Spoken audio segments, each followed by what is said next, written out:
Coming up on today's show, Elden Ring sold a bajillion copies, ID at Xbox had a showcase, and Alexa Ray Corriea is back.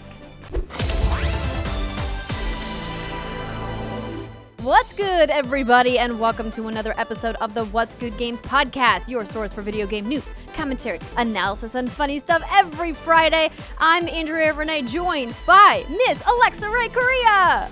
Hi, I'm here. And Miss Brittany Brombacher. Hi, no one cares about me. Everybody cares about you. Oh, I so care. Sweet. But Alexa's here. Alexa is fucking here. Alexa Ray Corriea. Hello. I am wearing a t-shirt. I love it. I'm so happy. I remember Nerdy for that. narrative. Yes.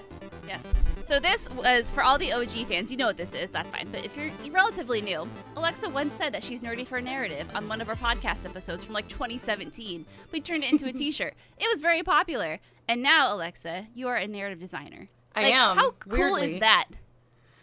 It's a job. circle. It's fun. It's great. I think about shit I said before and then the shit I say now, and I'm like, okay. Well, I think that, for one, that a lot of your jokes, which were the cornerstone of our community, should make it into a game at some point. Oh, I think. Oh, yeah. I feel like there's something in Vanguard. I can't remember off the top of my head, but if I find it again, I will let you know. But I definitely am inspired by like the weird conversations I've had with like wonderful people such as yourselves when I like put characters together. So, yeah. Amazing. I love that. Amazing. And Brittany pulled out a classic clip Oh shit. on Twitter. Oh yes. Of when I was encouraged by you to read a passage from one of my favorite books as a teen. And I love that this came up at this time because a fantastic movie by Disney Pixar called Turning Red just came out. And it's about a coming-of-age story of a 13-year-old girl. And I feel seen. I don't know about you Yes. ladies, but like, I haven't seen it. that Seal Bando was my guy, right? I thought of you actually because she's like under the bed drawing the pictures, and she drew a picture of I guess him as a mermaid, and my head immediately was like, oh, that's like Andrea's Seal Man. The Seal Man. And then I like had that whole thing. Also, I can't listen to that song anymore without thinking about you. Like, Nope. we'll be like out somewhere, or like Nate will put like a nice romance time playlist on, and that will come on, and I'll like immediately my brain will fill in the seal barking, and then I think of you. I mean, that's your two's fault, so Oh my god. no one else to blame. For people who are listening to the podcast, or maybe you're just joining us and you're like, what the heck is going on? Alexa Ray Corriea was one of the founding members of What's Good Games back in May of 2017. We're coming up on our 5-year anniversary, which is bonkers to think about. But she left us to go explore the amazing wide world of video game development. And you've been working on a bunch of cool projects, one of which is Aztech, The Forgotten Gods, which we're going to talk about a little bit later on in the show, which is out now, and it's very exciting. But we do have a little bit of housekeeping to get to before we kick the show off. So I want to say thank you to this month's Patreon producers, Chewy, Godson, Alexa Rigopulos, David Iacolucci, Faris Attieh, Justin Foshee, Matthew Goderre, and Punkdefied. And welcome to our Patreon community, Mike. It's great to have you at patreon.com/whatsgoodgames if you want to get the show. Mike. Yeah, Mike. Welcome, Mike. And it looks like we have a couple new podcast reviewers, huh, Britt? We do. We have UW, we have Prince Jafar, and we have this very kind one from Samuel Joyner, who says, "Hi, ladies. I love your podcast. I've been listening for as long as I can remember. Seeing your lives change over the years has been amazing for moving, getting married, having kids, getting amazing opportunities with big developers, and recently getting COVID. Thanks, Andrea. Love you guys. From personal lives to gaming news, you make it a fun listen." So yeah, like you said, we're coming up on our 5-year anniversary, and a lot has happened in these past 5 years. So it's kind of wild when you get listeners who have like, I've been with you since the beginning and seen you. I mean, I wasn't married when we started, so like getting married, Gosh. and you know what I mean? Like, shit. Yeah, your life has changed a lot. I mean, I think all of our lives have changed a lot in the They 5 have. years, and not even counting, what the pandemic did to everybody. I mean, I think 5 years is just, really like good chunk of time for some things to have major pivots. So we'll chat a little bit more about what Alexa has been up to later on in the show. But I want to let you guys know that today's show is brought to you by Fixture Gaming, Felix Gray and Honey. We'll tell you more about them later. There's a big video game that everyone is talking about, including me on Twitter, because yes, I have decided to try it. Elden Ring is that game from Bandai Namco and From Software, and they've announced that it was the best-selling game of February, the second best launch month sales of any game in the past 12 months, and it sold 12 million units worldwide, which is bananas.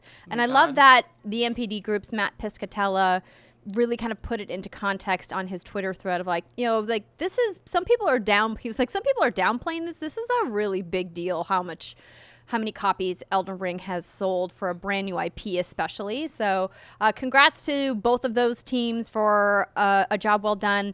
And just the little blurb from Game Informer says that it came in second to Sony exclusive Horizon Forbidden West on PS5 and PS4, which is the overall second best-selling game in the US of February 2022.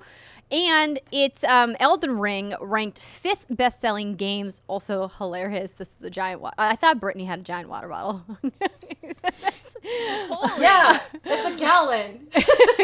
Sorry, everybody listening. I got distracted by Alexa's giant water bottle. They're the same color. Wait, they're the same color. They are. They have that Pink and lovely blue. fade. Look at that. I love it. It's great. Oh my God. Oh, look at you guys hydrating. I have my marble one today, but hydration is important, everybody. Hot girls hydrate. back to Elden Ring. It's the best-selling game of 2022 year to date, and what's more is it secured the second best launch month sales of any title in the past 12 months, coming in second only to last November's Call of Duty Vanguard, which Alexa Never heard of worked that game. on. Whoop, whoop. On top of that, after just 1 month in the U.S. video game market, Elden Ring is already ranked the 5th best-selling game over the past year, ranked first both on Xbox consoles and PC, coming in second on PlayStation hardware, and like I mentioned, with a whopping 12 million units sold. If you guys are curious about their other MPD numbers, I encourage you to check out Matt Piscatella's Twitter thread. But of course, surprising no one, Switch still on top as the best-selling platform in February, both in units sold and in dollar sales. So Nintendo just quietly off to the side being like, we are the king. So, all right. What do you ladies think? Is this surprising to you, or did you expect a From Software game to go bananas like this? I think for me, it's okay. I expected it to go bananas. Like the hype for this has just been like undeniable. It's always winning most anticipated game of 2022 awards. At least it was last year. Yeah, I think though for me, it's like when I still think of the Souls games, I still think of niche games. I think it's like not a small audience, but it feels like it's just like, you know, a certain specific small group of people that enjoy this shit. And then you see these numbers come out and I'm like, oh, I'm so wrong. And of course I knew I was wrong, but I don't think it's until those numbers are in your face you're like, yeah, a lot of people really like this, a lot of people really dig this. So I guess like seeing it and I'm like, okay, I guess you can't deny it. Can't deny the Frums. The Frums. It's interesting because I think what's really kind of, this game is, I think the reason why it's hit so impressively, you know, with their sales, I think has to do with a couple of different factors. One of which is that, you know, it's out at a time where there's not like a lot of competition. I mean, there's really just Horizon Forbidden West, but, you know, as a PlayStation exclusive game, you know, Elden Ring really kind of had the opportunity to swoop in and say, hey, we're going to launch on all platforms and really expand the ability to sell through a bunch of units. It's also an open world game, which is very different than the From Software games that we've gotten before. And I think that has a lot to do with people like myself, you know, wanting to go and check it out and see what they're doing differently. And then, of course, you know, the critical praise for the game alone, I think, really kind of stirred a lot of excitement to see. And, I mean, I would be curious to hear from you, Alexa, as a fellow fantasy nerd. Do you think George R.R. Martin's involvement with Miyazaki helped maybe get people interested in this game that maybe haven't played From Software games before? Or do you think it didn't matter?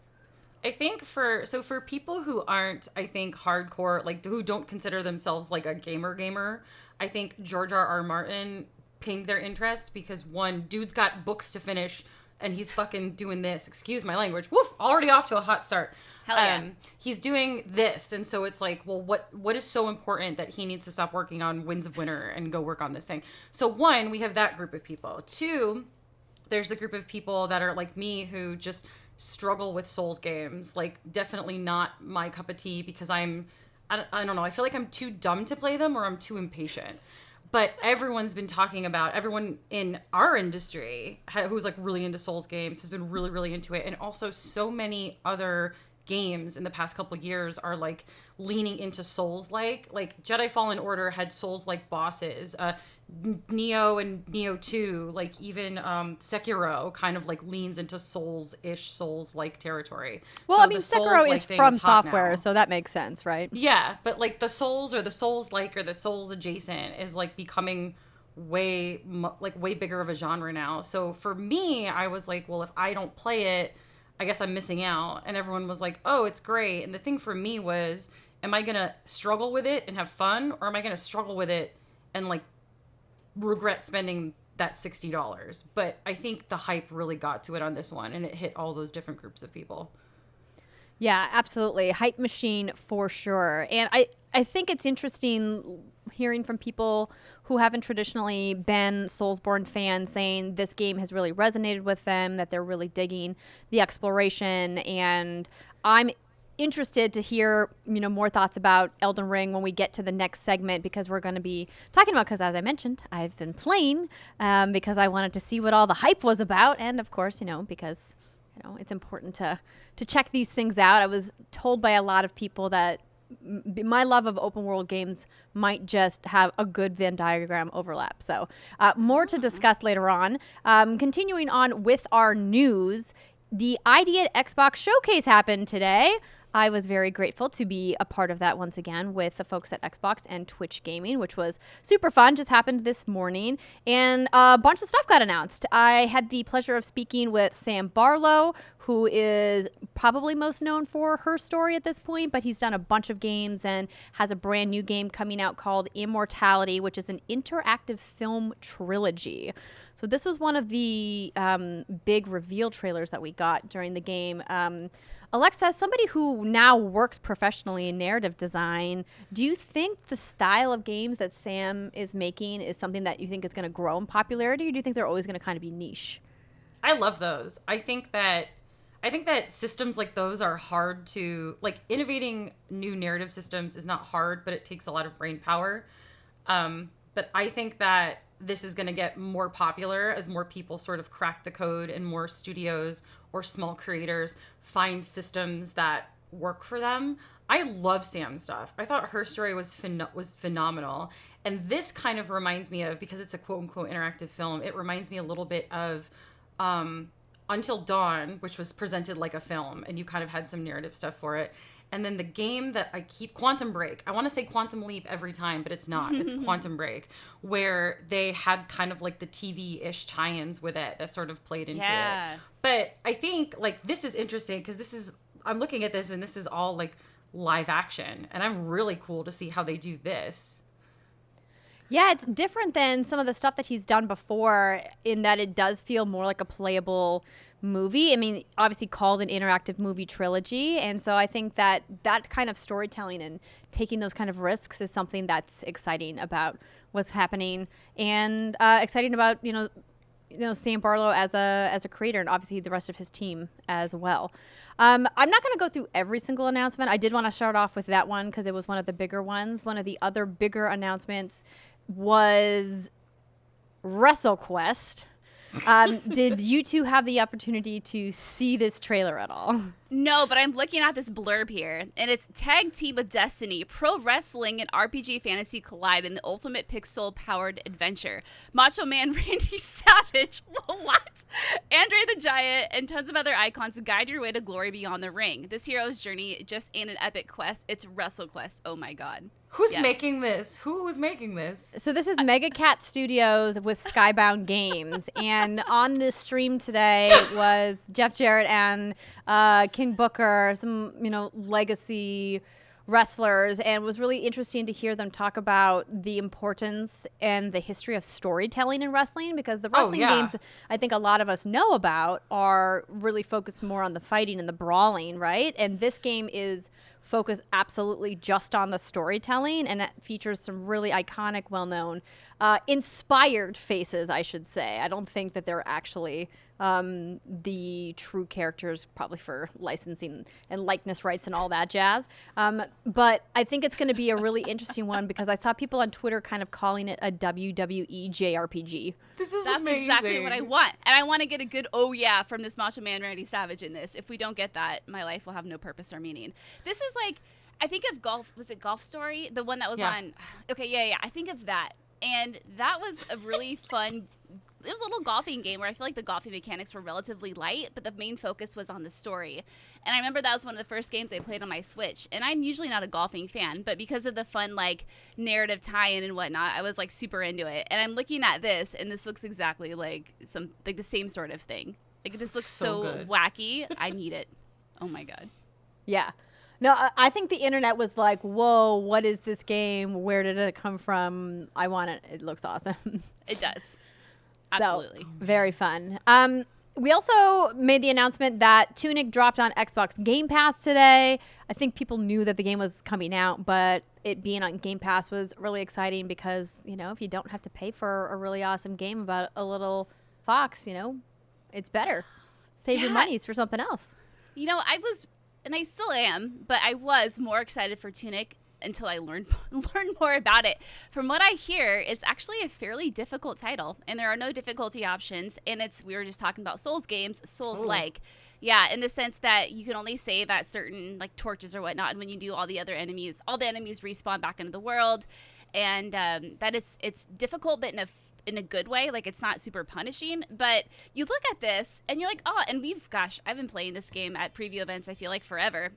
Yeah. And I always got the sense, right, that it was like a super chill, cute, like, relaxing little game to unwind with. But from what I'm hearing, that is absolutely not the case. Doesn't mean that it's, you know, bad. It just means that maybe it's not for me after all. But either way, like, I still really like the idea of it. And from what I hear, yeah, it's like a really good take on Zelda. And that's my cup of tea. But difficult games right now, not my cup of tea. Yeah, I need some baby-ass baby mode. Otherwise, I'm not going to get through all of it. I got other shit I got to do with my day, but I still want to enjoy my game, so I feel you. It's reviewing really well, so congratulations, team. Yeah. You did good. Oh, well, now I'm slightly less excited. No, don't be less excited. Oh, boy. No, but, like, I think, you know, we all understand that, you know, we've got lives going on, as, you know, Brittany can empathize when you have, you know, another small human that you're looking after. Your priorities tend to change. So I'm definitely still going to check it out because I've been looking forward to this game for a while. But I guess we'll wait and see if I make it to the end or not, or if it just, you know, goes into my pile of shame of games that I have not finished. Sorry. A couple other things. Curse to Golf. We got to take a look at from Thunderful Games. Some of the games that you guys saw on the showcase today have already had like a PC release, but now are coming to Xbox. But a brand new game that's coming is Escape Academy from I Am 8-Bit, which is really awesome because I Am 8-Bit just got into the publishing and development business, and they're working with Coin Crew Games on this. And it's essentially an academy to teach you how to play escape rooms. Ooh. Yeah, we tried it out on stream today, and it was really interesting. And it just reminded me of the time that I played some adventure games with Steimer during Gamescom when we were doing some stuff for the Indie Arena booth, and she was just like zipping through the world because she's so good at point and click adventures, and I was just like, I don't know what's happening.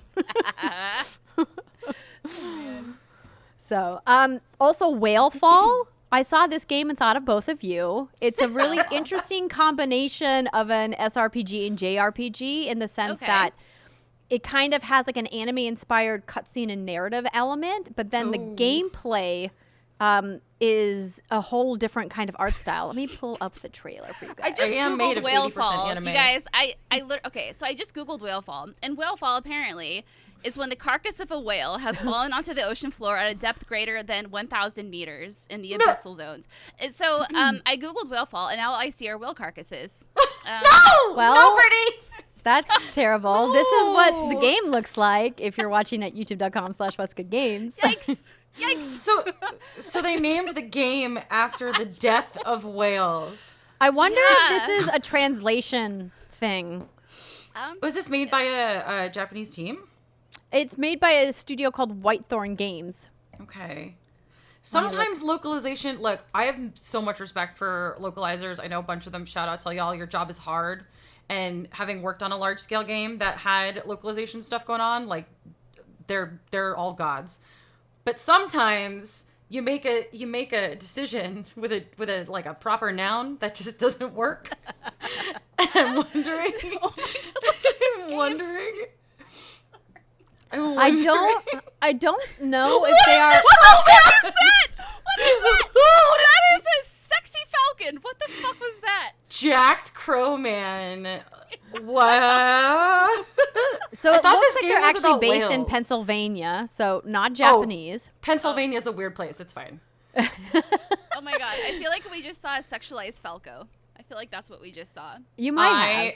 I am so confused. I thought this game was about. Okay, there's the whale. Oh, see, Okay. you were right because the whale carcass is on the ground. And so further reading into whale fall, it creates an ecosystem for organisms for decades. So that's probably what they're going for there. We are Like the circle of life kind of thing. yeah. That's what I mean. Yeah, that. I was just about to bust out some Lion King.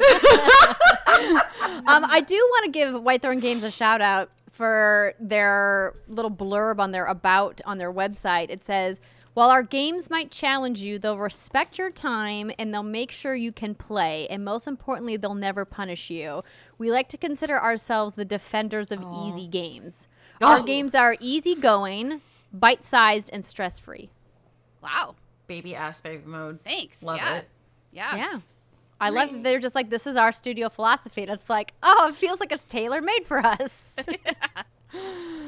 Excellent. So one of the other trailers, there was two of these trailers actually that really made me chuckle, and not because of the gameplay, but because of T-Pain, was Crusader Kings 3. And T-Pain, you know, the rapper, producer, buy you music a drink. maker. Correct.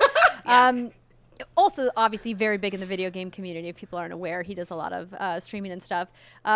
Was talking about creating a natural utopia, which is hilarious to me, and him talking about what he would do if he was creating a utopia. Of course, Crusader Kings 3 has been out, already, but it's coming to Xbox Game Pass later on March 29th. So that was really fun too. So lots of other announcements, including the Spring Spotlight, where there's 40 new games coming to Xbox, and it says if you spend $50 on the Spring Spotlight titles, you'll get 5,000 Microsoft reward points.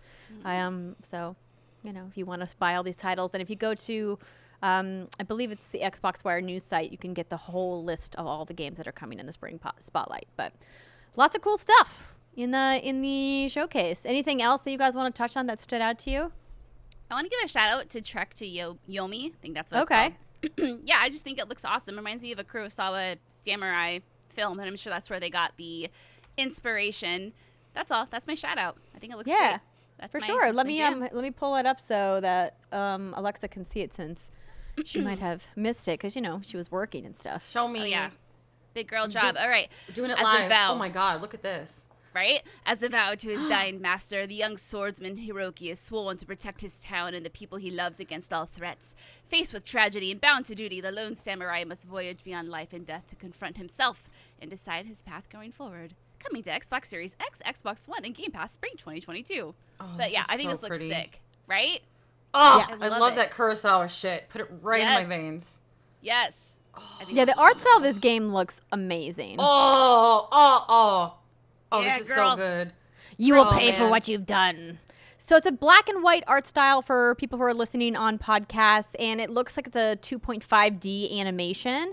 So a side-scrolling And it does has some platforming elements, but the combat looks like brutal sword gameplay with some. It looks like you probably will get a. What's the name of the fighting stick? The Katana? Japanese. No, not the sword. The stick. Oh, Like a pole. There's like a name for it, right? Oh, damn it. I knew this once upon a time. There's too much shit in my brain. I'm So sorry. Google. Yeah. Too much. Well, Hey. while Nah. Brittany is looking that up, I want to let you guys know that this episode of What's Good Games is brought to you by Fixture Gaming. Is Pokemon Legends Arceus consuming every waking moment of your life? Are you still thinking about those adorable little pocket monsters? You probably are, especially since, Nintendo just announced that they are still the #1 selling console in the United States. Congratulations, Nintendo. I digress. We're here to talk about the perfect Nintendo Switch accessory, the Fixture S1. So the Fixture S1 was created by gamers for gamers who love the Nintendo Switch and their Pro Controller, but want to be able to play on the go. The original patented design connects the Nintendo Switch to the Pro Controller for comfortable, portable, precise play, offering a great alternative to Joy-Cons. Fixture S1's patented 2-axis design provides stability and balance in any playing position for optimal comfort and gaming performance. All you gotta do is snap your Pro Controller into the Fixture S1 for handheld play or use it as a stand in tabletop mode. In either mode, you can charge the Switch Pro Controller and the Switch at the same time because Fixture S1's thoughtful design routes the power cords out the back so they never interfere with play. I want to give a big congrats to Sterling for winning our custom What's Good Games Fixture S1 giveaway that we did on Twitter. And thank you to everybody who entered. You guys had some really fun games that you're looking forward to playing on your Switches out there. And of course, thank you to the team at Fixture for providing that. They've got some new products in the works, which we're excited to tell you about in the future. But if you guys want to learn more about how to get a Fixture S1 and level up your Switch gaming for yourself, head to fixturegaming.com where you can get $5 off your purchase with code WGG at checkout, or visit Fixture Gaming's Amazon page by clicking our link in the show notes. That's fixturegaming.com where code WGG gets you $5 off your purchase, or use our link in the show notes to visit Fixture Gaming on Amazon. Brittany, did you figure out what the fighting stick is called? I did, but I already forgot, but I think Alexa knows. Naginata. It's a Naginata. Yeah, that's it. Okay. Well, now that we know, I hope the suspense wasn't too much for everybody while we had to get that squared away. So we didn't get any new Starfield gameplay, but we did get a new video from Bethesda Game Studios about their upcoming RPG that is highly anticipated. Did you two get a chance to check out the dev diary that they put out today? I didn't watch the video, but I read a whole bunch of articles about it, Andrea Renee. Ooh, exciting. Well, Alexa, what did you think? I would like to see more from that game before I pass definitive judgment, because right now, to me, I feel like it looks pretty, but it also looks like a lot of the same sci-fi stuff we've been seeing in recent years. So I'm gonna hold off until we get some gameplay. Yeah. Mm-hmm. I feel you. I think it's really tough when there's a game that's really anticipated like Starfield Yes. is, and that's been in development for so many years, and then we get a new trailer and it's just a bunch of senior devs sitting around a table. And don't get me wrong, Senior dude devs. it is a bunch of senior dude devs. saying. There's- Anyway. It is dudes. But I mean, mad respect to Todd Howard. He's obviously a legend in the industry, and the team that he's assembled at Bethesda Game Studios clearly has a pedigree in RPGs, and I think a lot of people are looking to Starfield to potentially be the next big thing. Yeah, and I think it's tricky too because not everyone, yeah, I'm going to say it, seems to overpromise and underdeliver these days. Let's be real. A lot of hype, and, they were talking about these cool, 4 different factions, pirates and some other factions you can choose to join, which sounds like you'll have a different opening to your story, kind of like in Cyberpunk, where you can choose your path. I think that sounds really neat, and I think, Bethesda has the talent to really pull it off and do the thing. But right now, it's you take everything with a grain of a grain of salt, if you will, because it's just, it sounds all great, but how's it actually going to be executed? And I think that's kind of where I'm at. I'm reading the articles and I'm learning about the game because I kind of want to know what we're getting ourselves into. And they're calling it, a NASA cyberpunk or a NASA punk style game. And I'm kind of with Alexa. It doesn't, everything we've seen so far doesn't get me all hot and bothered. And admittedly, I'm more of a fantasy kind of girl. And I know they showed off your new, the first companion, and it was this robot. And I'm cool, that looks like a robot. Like, it doesn't do anything for me, right? So Yeah. I'm excited to learn more, and I have no doubt that, something impressive will emerge. But as of right now, it's just fun to learn about the game. I'm not getting, like, overly hyped about it, though. I do love space, though. So Yeah, there you go. Space. I think it's interesting to think about a studio like BGS and kind of what they've done with the Fallout franchise and what they've done with the Elder Scrolls franchise, and the two franchises they're most well known for, and go like, what are they going to bring from each of those into this new IP that they're creating? And I'm really intrigued to see what they're going to do. I'm personally hoping it's a bit more Elder Scrolls than Fallout, because that's my personal preference.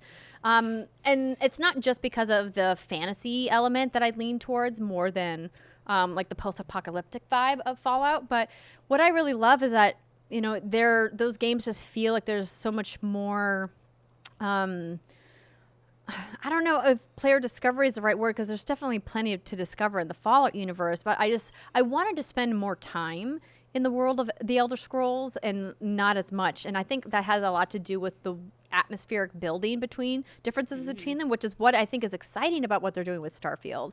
But as you both said, it's like we don't really know how it's going to present itself. So especially since we've had so many other games in the space genre that have done so well recently, including, more narrative-focused games like The Outer Worlds, which was excellent. And then you have more exploration-focused games, like Hello Games' No Man's Sky reboot, in all the development that they've been doing for that. And not to mention all, like, the space flight sims, which I think are kind of off, in their own category. But I think that this could be the game that could dethrone Elden Ring from Game of the Year, because right now it doesn't feel like there's going to be anything that could compete with Elden Ring except this game. You're forgetting about Stranger of Paradise, Final Fantasy, Andrea Renee. But that's okay. That's you're fine. You're also forgetting about Last of Us Kirby, post-apocalyptic Kirby coming out later this month, I didn't mean to leave Kirby out. Kirby out.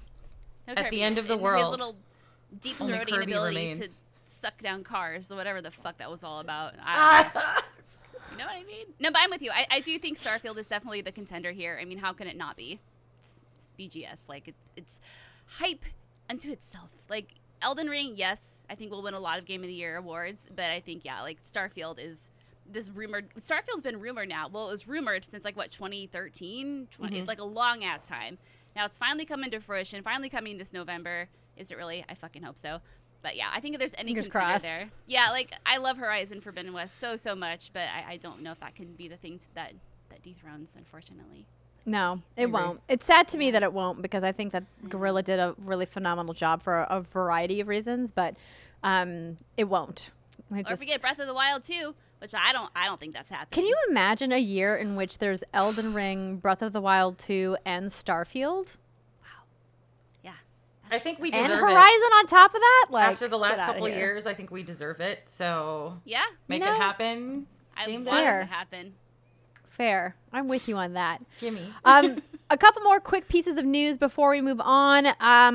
We got an announcement this week. This actually really surprised me, that EA Play Live is not going to be happening. So Electronic Arts just got out in front of it and said, we love EA Play Live, as it is our way of connecting with our players and sharing what's new with all of you. However, this year things aren't lining up to show you everything on one date. We have exciting things happening at our world-class studios, and this year we'll reveal much more about these projects when the time is right for each of them. We look forward to spending time with you throughout the year. So that statement was given to IGN, and I honestly think this is the smartest move, because there's been some years where the EA press conference, whether it be at EA Play Live or before, just felt really shallow. Wasn't quite the right word, but it felt fluffy. All right, like conceptual gameplay, like a lot of stuff that was very early pre-alpha, even that just felt like, hey, this is something that doesn't even feel real. And obviously, some of that stuff has been canceled, right? Yeah. Like Criterion, what are you doing? But I think we're seeing that they've already begun this with the new Dead Space stream that happened earlier this week, and the new kind of Q&A they did with their devs. Did you guys check it out? I mean, it looks pretty good. Oh, Dead Space? Into it. The remake, the Dead Space remake. Oh, yeah. Oh, God. Hell yeah. Oh yeah. Into it. Yeah, absolutely into it. Yeah, I mean, I'm happy they got ahead of it too. I mean, I'm thinking about Dead Space, which you know is coming next year. We have Dragon Age, which is probably coming in like 37 years.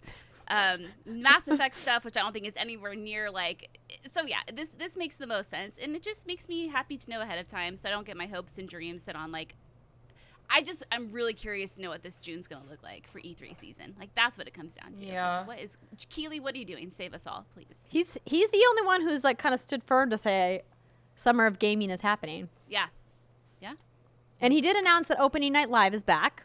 So it's very possible that if more companies decide to pull back this June, when E3 traditionally is, because the ESA has already confirmed there's no in-person event, that maybe they all throw down for Opening Night Live instead, because that presentation has been pretty compelling the last couple of years. Yeah. Throw it down for us, please. Throw it all the way down. Yeah. I mean, I don't know. Part of me still feels like it's just going to be a weird year with like they're doing E3 digitally, right? We don't know for sure. They haven't announced a digital E3. Oh, so if there's nothing, okay, that's gonna. Yeah. Okay. That's the thing is we don't know. We don't know. Yeah. There's been no confirmation, and the rumors are that there isn't going to be a digital E3. That's the word on the street. Yeah.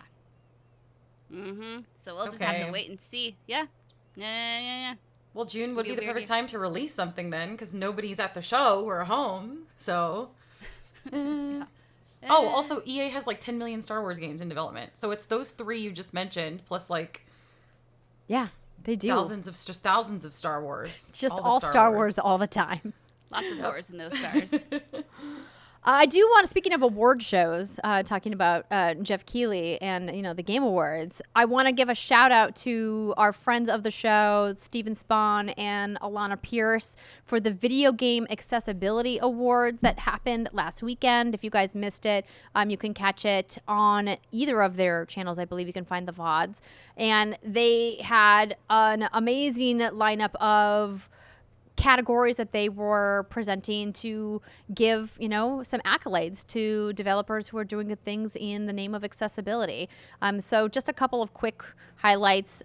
For example, the AI Assistance Award, an award that for games that allow players to progress forward using assistance from an AI character or systems in-game, went to Playground Games and Xbox Game Studios for Forza Horizon 5.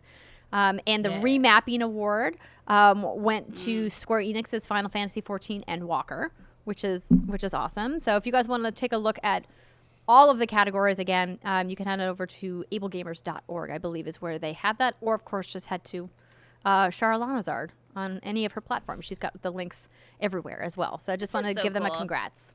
Those 2 badasses, do they ever sleep? No. I don't think they do.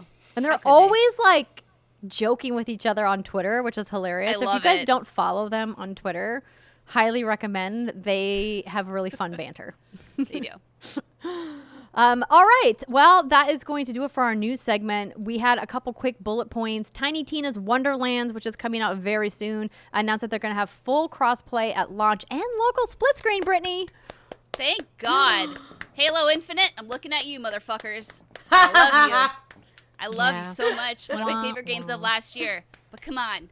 Yeah, I'm excited for that one. I'm really pumped to start playing Wonderlands. And then if y'all missed it, Halo the series, Paramount released a new trailer ahead of the premiere, which happened, which I believe you can watch the first, 2 episodes now? I don't know. Oh, God, that's now? Yeah, it's like now. Oh. Yeah. Oh. Give it to me. Mm-hmm. Okay. Give me what that I'm doing later. tension between Chief and Cortana. Let's go. Brittany, I'm excited to hear your thoughts. I'm very excited. We should watch and talk about it on the show next week. Absolutely, Andrew Renee. I love it. Yeah. I love it. All right. On that note, we're going to take our first break of the show. When we come back, we're going to talk about what we've been playing. Stick with us. We'll see you in a minute. Welcome back, everybody. It is the second segment of the What's Good Games podcast, and this is where we talk about what we've been playing and any preview events that we have been to. Today's episode was sponsored by Honey, the easy way to save when shopping on your iPhone or your computer.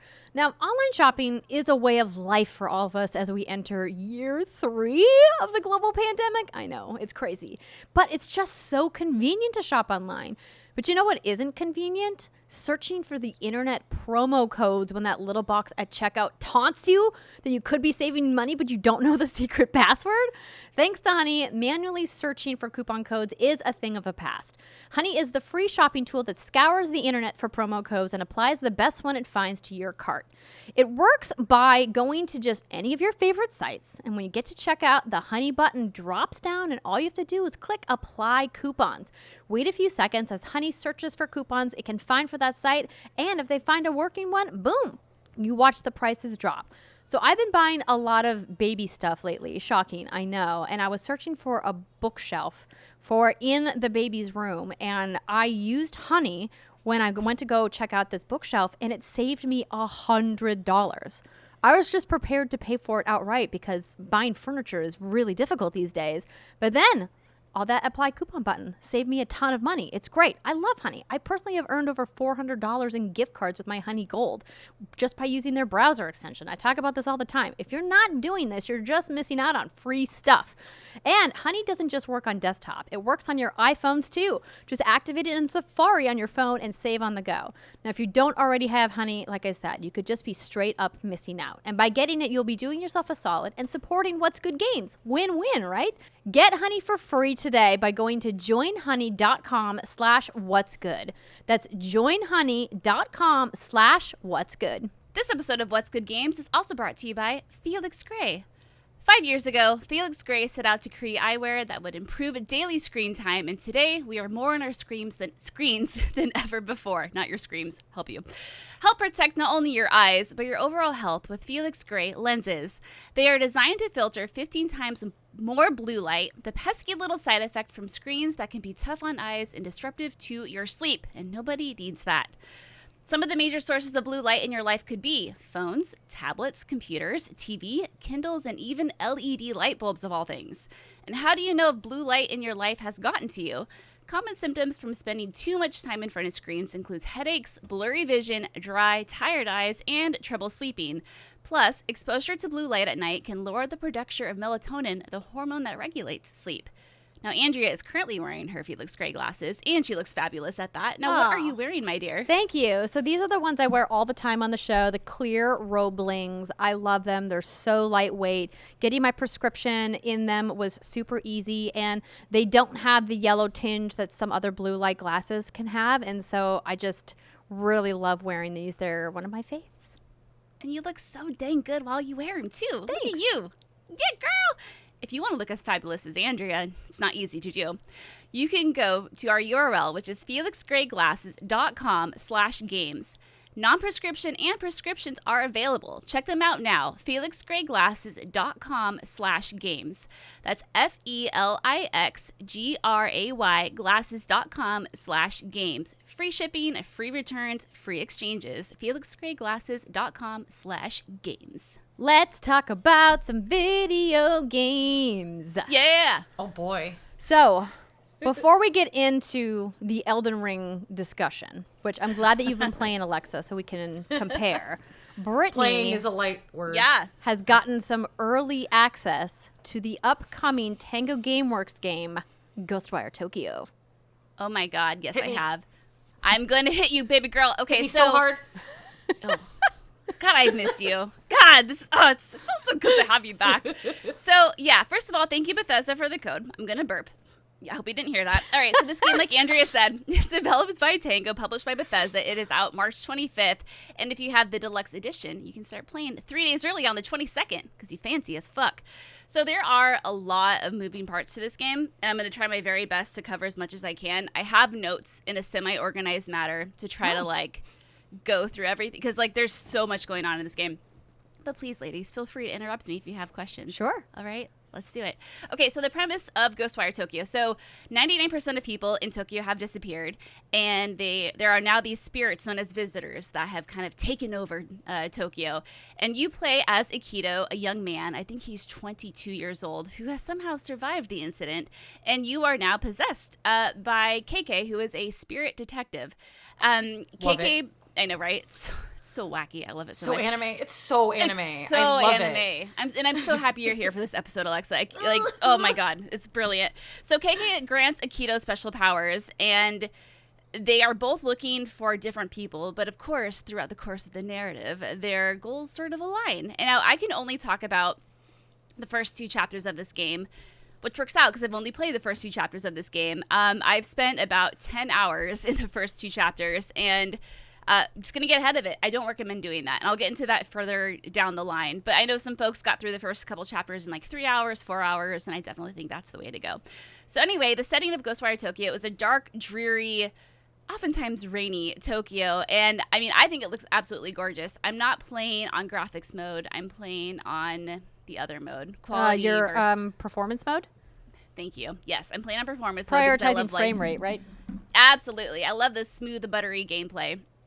And, I mean, it looks stunning. You have the neon lights reflecting off of the water. You have the rain falling. You have the haptic feedback, you know, in the controller when the rain falls. Like, it all just feels really nice, and it just looks really pretty. You got, like, the ambient sounds. You got, like, the noises of Tokyo playing, you know, like from the kombinis, or just, it's wonderful. But the thing for me, though, is, like, particularly in the first few hours, it just feels a little stale, maybe, and it's supposed to feel empty, right? But it feels a little too empty.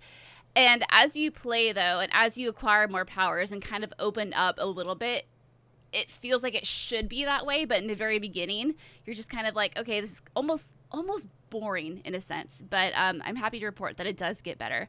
And so as you explore this big old map of Tokyo, you are going to find torii gates, and you're going to cleanse these gates. And it's as simple as walking up to one, holding down L2. Sometimes there are visitors nearby that you have to get rid of, and then you cleanse it. And that essentially exposes Fog of War. It gets rid of Fog of War, which shows you side quests, other things you can do in the area. And as you are exploring, too, you find these little things called spirits. And they're essentially represented as blue lights all throughout the map. You'll find them like in alleyways, or just like alongside the street, or maybe on rooftops. And you absorb them into these little paper dolls called Katashiro.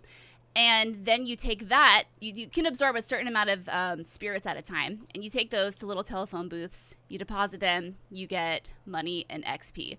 And obviously you have all of the side quests and everything else around you. And that's kind of like what you're doing. You're exploring this map, you're absorbing spirits, you're using Tengu's Alexa, I think is what it's called. Tengu, yeah, to get up on top of rooftops and just kind of exploring this dark and dreary Tokyo. And it is just this game is so Japanese. It's so anime. Yes. I just fucking love it. Oh. So I really am having a good time with it now that I've kind of spent, I didn't need to spend 10 hours in the first 2 chapters, but now that I'm at the end of chapter 2, and now I feel like I finally have a grasp on what this game is and how you're supposed to be playing it, I'm just enjoying it a lot more. And in fact, in my press assets, they even say in there, like, they want you, if you can, to play the game in Japanese, because it's Tengo's, quote, most authentic envisioning. And because I feel like this is like a beginner's course into Japanese folklore, into Japanese culture, and like that is 100% my jam. Everyone who knows me knows that, and Alexa, I know that's like also your jam as well. Yeah. You don't say. No, I mean, if you don't know me. This sounds like very... I haven't played it yet, but I agree with you just from listening to you talk about it and looking at the trailer, because their culture is so full of like remember freaking like Yokai Watch? Like everything has a spirit, and like that's how it is. Like there's spirits that prevent you from like walking down a street, or spirits that make you hungry, or spirits that make you tired and stuff like that. But they, something is everywhere, and I love this idea of it being like a more modern, like pop culture-y. It also reminds me of my favorite anime. I don't know if you've heard of it, Yu Yu Hakusho. Oh yeah. You are a spirit detective. Like you come back from the dead and you are a spirit detective, and you're basically like busting. It's like kind of like Ghostbusters, but you're a teen boy with your teen boy friends, like running around. Like it's been so long since I've seen that, but yes, yeah, it's right.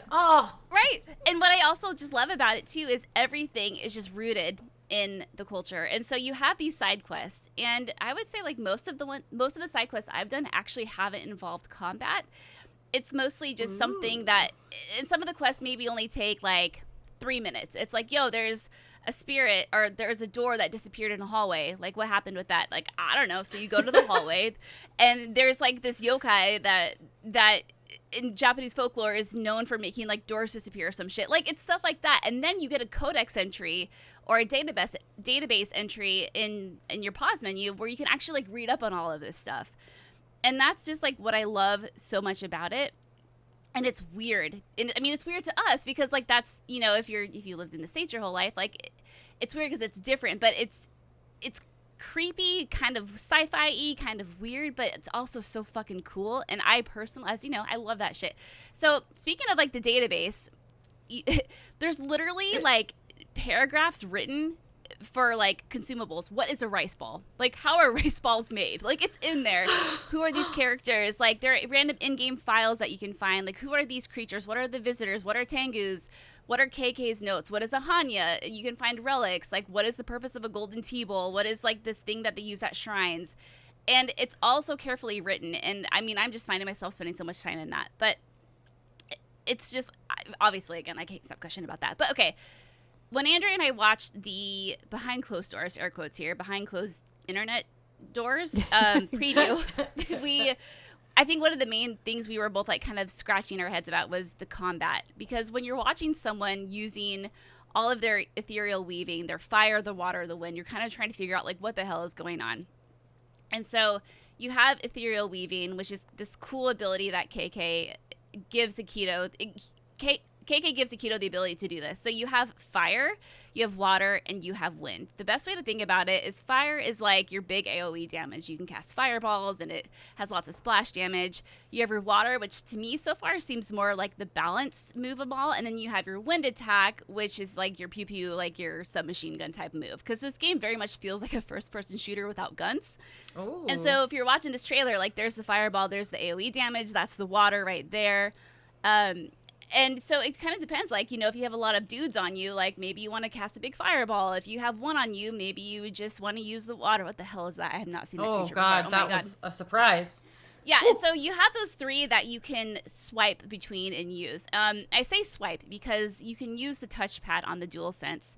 So if you swipe up, you'll do the wind. If you swipe to the right, I think it's fire, down water, left is the bow. I would say it works like 85% of the time. But if you don't want to use it that way, you can press R1. It'll pull up a wheel. I will say the wheel isn't very sticky.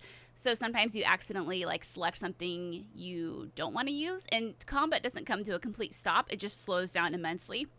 So if you're in the middle of a big air quote firefight here and you're like, oh, I got to use this, you have to be pretty like careful with your selections there because it's not super snappy. But so that's what KK lets Akito do. Now, if you don't have KK for whatever reason, I'm not going to say why, you do have Akito, and he is limited because he's just a regular old plebe human. But he can use he can use a bow and arrow. He has talismans he can use. He can use that to stun enemies, to create almost like thickets of bushes around enemies, so you can so you can sneak past them if you want to. So he's not completely helpless on his own, but you definitely feel underpowered when you aren't working with KK. There are lots of abilities and skill trees abound. So you have, in your skill tree, you have the abilities section, which is like if you want to buff up your spectral vision, for example, and that's like, you know, you highlight everything around you and it highlights stuff like what can you interact with. Maybe there's some spirits you missed. There's the ethereal weaving, which is fire, water, wind. You can increase the percentage of damage that does or how quickly you can execute those attacks. And then you have the equipment tab, which is more of like the stuff Akito can use, like the bow, arrows, and talisman. But obviously, like, let's take it back a bit. Is this game creepy? Because people are like asking me, is it creepy? Is it scary? It's not so much survival. It's not survival horror at all. It's action adventure. But playing this, you do kind of like, sometimes it feels like Resident Evil first person. Sometimes it feels a little like Yakuza, of course, because it takes place in Tokyo. And there definitely are moments where even I feel like super creeped out particularly when you're in someone's house, or if you're on like a little side quest where you're trying to figure out a route to find a certain thing and there's all this atmospheric shit going on, then I do clench the butt a little bit. But I would say like just walking around Tokyo itself is not scary. It's weird and creepy, but it's not like a super freaky game. That said, some of the visitors are just sort of terrifying and horrifying to look at, and there are a few jump scares that I've come across. So like on paper, on paper, like you would think like this game would just be like 100% like I'm all in. I love it so much. But going back to what I said at the beginning, the biggest mistake I made was spending so much time doing all the side quests in the very beginning when Aikido is very underpowered, when you haven't unlocked your abilities yet. Because then it just feels kind of stale and almost a little stiff and almost a little boring. Like, I didn't know if I was going to like this game very much before I finished Chapter 2. But then once I got to Chapter 2 and once it all started kind of clicking, and I was like, okay, now I'm excited to see what's going on with this story. Now I'm excited to keep exploring. I do think the combat will get better, but for me, that was one of the things in the beginning because you don't unlock all of your abilities at first, obviously. And until you do that, all you really have is the wind ability. And it's pretty boring just to have that. But once you get the other stuff, it really does open it up and it is more enjoyable. And it got to the point though where I dreaded running into visitors because it wasn't fun to just hit them with my wind attack the whole time. So I bumped the difficulty down to easy so I could just one-shot everybody. But now that I have everything, I'm going to bump it back up to normal and try to get a little more strategic with the combat. Okay, so that's like through my notes. Now hit me with anything you got. So do you recommend as a strategy not like do the side quests go away in between chapters? Like, will those still be available after the chapter? Like, could you just blow through the story for 2 chapters and then tackle them? I think you can. I haven't seen anything that said otherwise. Like, I haven't seen any in-game pop-ups that are like, yo, if you don't do this now, you're going to lose it. So I can't imagine that they would go away because that was also a concern of mine, which is why I was blowing through all of them. So, yeah. But no, like, I would definitely recommend doing the side quests after you've gone through Chapter 2. But you might, depending on the difficulty, you might need to do some of the side quests because those do grant you currency. It does grant you spirits, and XP, and these other things called, Megamata, or I can't remember what they're called. But what those essentially do is they unlock deeper skills in the skill tree that that are necessary in order to progress. So you will have to do side quests. And I mean, they're fun and chill. Like, no side quest has ever taken me more than probably 10 minutes. It's as simple as like, oh no, like a spirit has taken over my grandma's favorite umbrella. Please go sneak up behind it and capture it. And then you do, and then you get the rewards, and then you get the cool little like codex entry, right? Or it's like, hey, like there's a weird black hole in this house because this guy was a hoarder. Okay, and then you go in there and you like track it down. Or like, hey, there's a hidden room in here. Go find that. And so, yeah, like it's nothing too strenuous. This is the other cool thing about the side quests too, is I was reading in the review guide that many side quests are inspired by stories that have been passed on from generation to generation, which I think is like so cool, right? Ooh, I do love that. Yeah. Yeah. It did feel like they were putting a big emphasis on traditional Japanese folklore, which is a really great thing, I think, because we don't get a ton of more Western combat inspired games that really incorporate a lot of traditional Japanese folklore. And based off what you've said, Brittany, and my experience playing tango games previously, because I really loved The Evil Within 2, but I would say it was definitely like a action horror game, but I feel like this is more of like an action suspense game. Would you say that that's accurate? Yeah, so far in the first 2 chapters, there's definitely been a lot of suspense, but that could be related because of the narrative. Like, you're this dude who now suddenly is possessed by the spirit detective, and like all this is all creepy. But, you know, as you progress, you definitely get that confidence. Not only you as the player, but the character does as well. But I mean, like, listen, like these visitors are never going to not be creepy. You have these weird like paper dolls walking around, or you have like these dudes in, suits, or these headless school children. Like, it's always going to be kind of creepy in that sense. And I have come across some jump scares, but so far, no, yeah, you're right. It doesn't feel like super horror intensive, which is, I would have enjoyed that, but I see like that's not exactly what they were going for. Yeah. Yeah. Oh, but well, yeah, it looks great. I hope it does really well. Yeah, yeah. I mean, like, I kind of love, like, Yakuza has really gone for a run here in the West lately. I think with those games going on Game Pass, that really helped it out. And I love that this game is like, please play this in Japanese. Like, we are just throwing all of our authentic ass selves into this. Like, we're going to explain to you what a fucking rice ball is and how it's made. and you can read about it or you don't have to read about it. And like that's also the part too is like, you know, you go into the companies and you have like these little nekomatas and they're just yokai. So I know I'm dropping a lot of shit here. Basically like these two-tailed cats, and those are the clerks in the convenience stores, and they like talk to you and you can buy stuff from them, or you can go on quests for them, or there's tanukis that you have to go find and track down over the entire map. And they're really funny and snarky. And I think there's a lot of good stuff here. I'm worried, though, that as I play, the map's going to become a little overwhelming.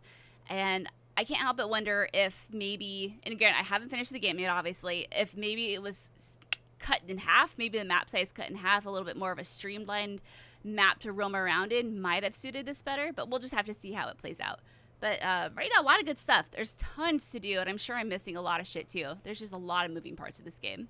So if you're looking for something to take up a lot of your time because Horizon didn't, woohoo, or Elden Ring didn't, oh, God. It feels like it's definitely a very different style of gameplay, for sure. Mm-hmm. Yeah.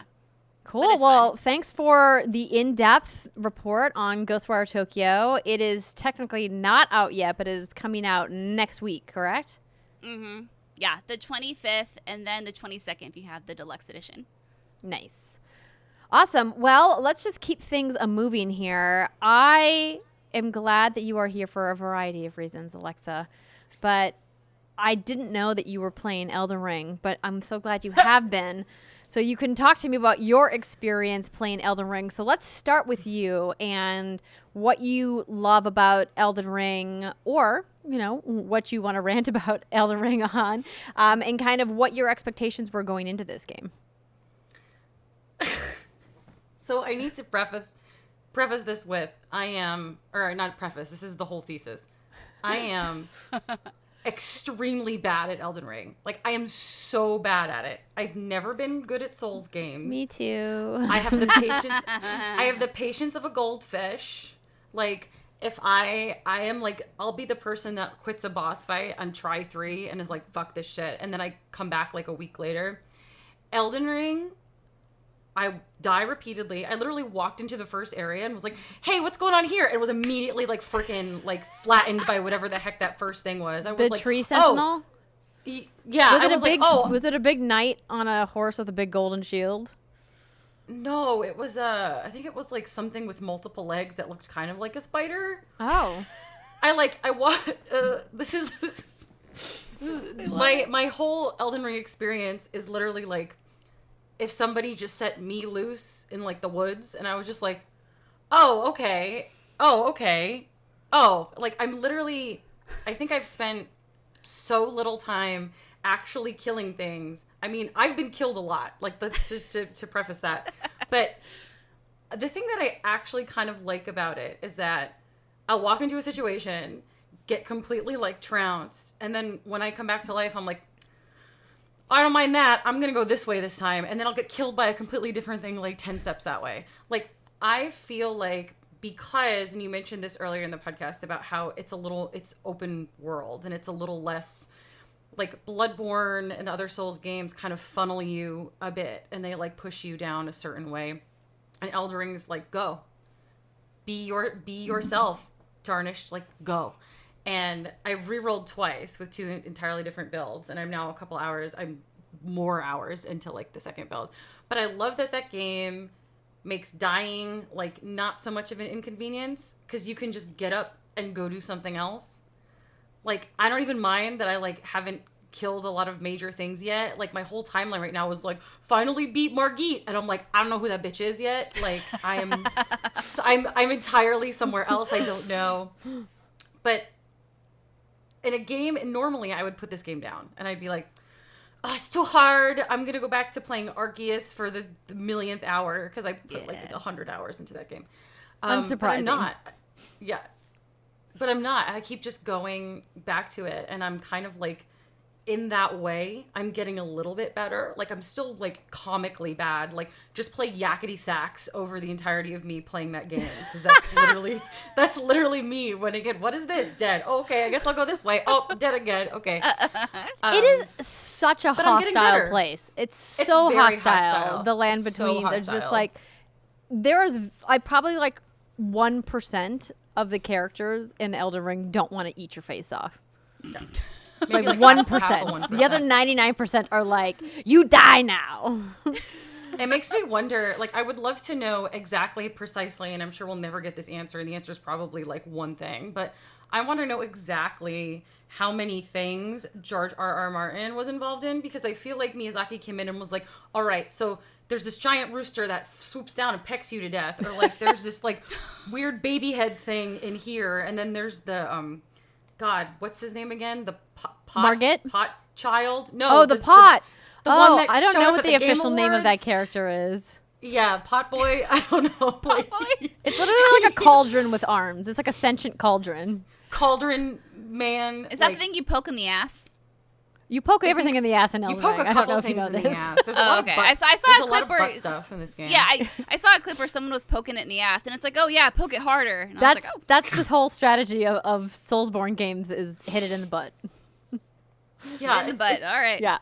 It's hostile. You froze in the best freeze frame possible. I see that. I see that. Oh, There- you're back. I'm back. Oh, that was great. Amazing. That's so funny that poking in the ass.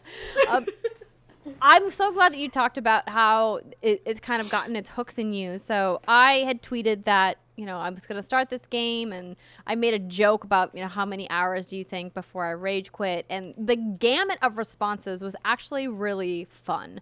From people obviously trolling me, being like, I bet you'll never even start, to maybe 2 to How 3 dare. hours, to some people being like, you're going to love it. 100 hours in, you're not going to know where the time went. And I really appreciate that. For the most part, people in my feed are really positively reinforcing my desire to explore this game, despite the fact that I know that Soulsborne games are just not my bag when it comes to combat.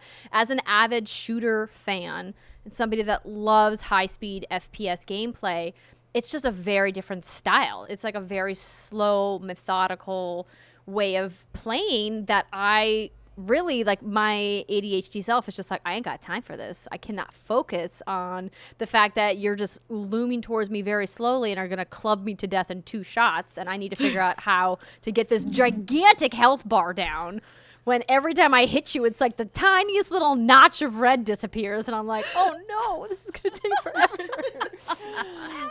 But what I love about Elden Ring that I anticipated loving and why I've been, exploring is this sense of scale in the world. As soon as I booted it up, it really kind of made me feel like jumping into Skyrim for the first time, where you're like, wow, there's this huge world that doesn't really have any barriers at all. And you can literally just point in any direction, start walking, and go exploring.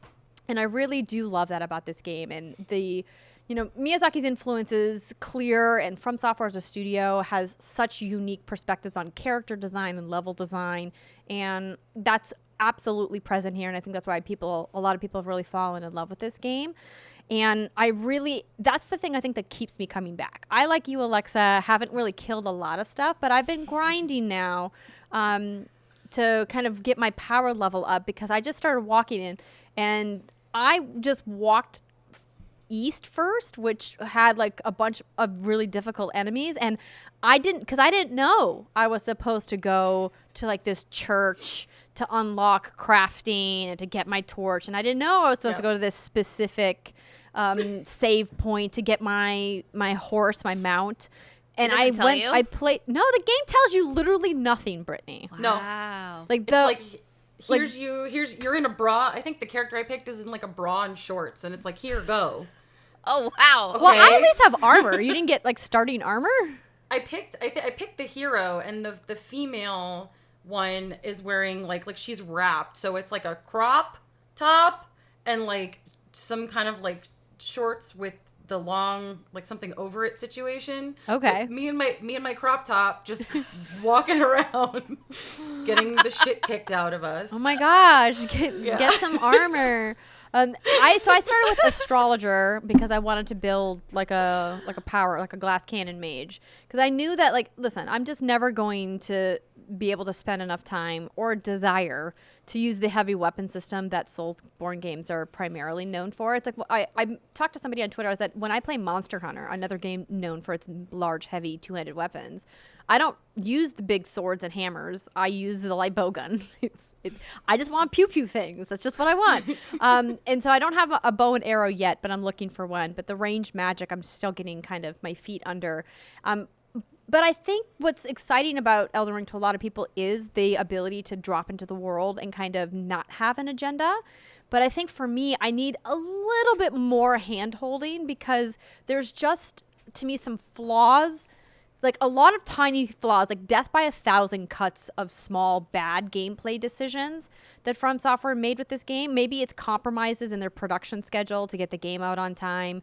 Maybe their engine is working so hard to push this incredibly giant world with all of these living pieces that they had to sacrifice other components of gameplay mechanics in order to make that all work. I would really love to hear from Software about the development process for this game and what was on the table mechanics-wise and what had to get cut in order to make sure that the engine worked. And it doesn't really work for some people. I've heard some people playing on PC really struggling with technical problems, which is a bummer to hear about. And so I think that's where my frustration has hit. So I've total played about 12 to 15 hours. And I started on Xbox Series X, and then I moved to PS5 because I have some friends playing on PS5 that volunteered to invade my game and help me out with some stuff.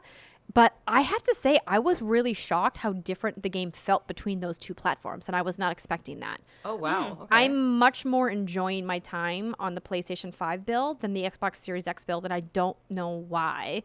It feels better. The graphics look nicer.